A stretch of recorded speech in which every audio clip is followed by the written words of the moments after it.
Welcome back. Well, in North Carolina, they are arresting protesters.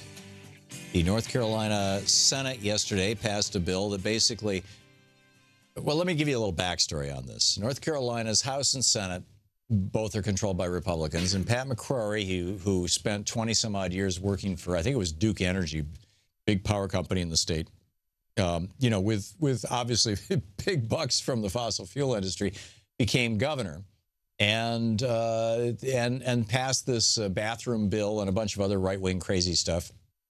And the people were just sick of it. So they voted in a Democrat, Mr. Cooper, and to be governor. And the governor of North Carolina, actually, he's got a fairly large staff, 1,500 people. He's got, he can make appointments to, he can make judicial appointments. He can make appointments to his cabinet, things like that, just all on his own.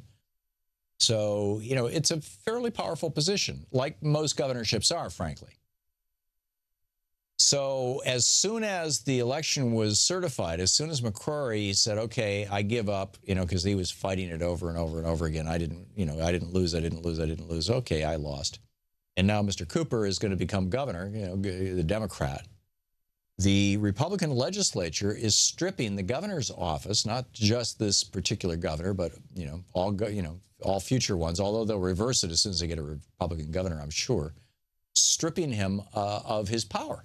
They're reducing the staff from 1,500 that McCrory has to a maximum of 300 that the state will pay for to implement everything from, clean water provisions to highway safety to, you name it. There's a lot of things that, keep in mind, the executive branch is charged with executing the laws that the legislative branch makes. And arguably that takes more than 300 people. But they're cutting him down to 300 people. They're saying that he can't make appointments to his own cabinet, much less, anybody else, without the approval of the legislature. In other words, we're just going to say no anytime you want to put a Democrat in public office. And they want to make the Supreme Court elections and judicial elections in the state partisan.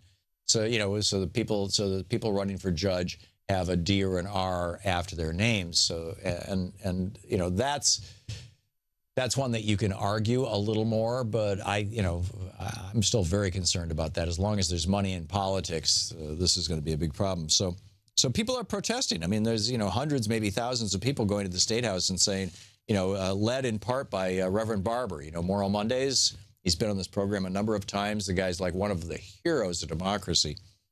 And they are protesting this. They're literally showing up at the House and Senate and chanting and protesting.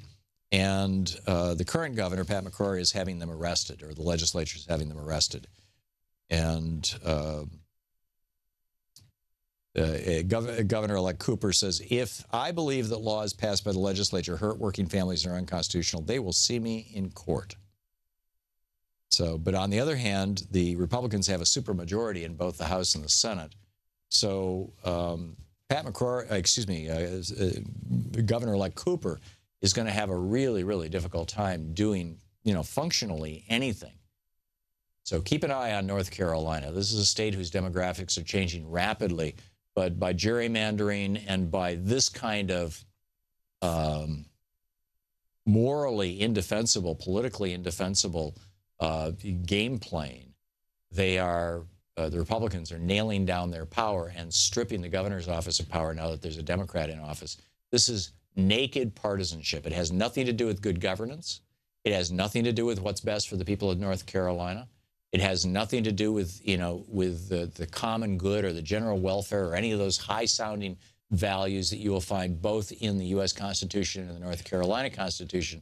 Instead, it has to do with a political party paid for by petro-billionaires and other billionaires and Art Pope, a local billionaire, maintaining as much power as they can.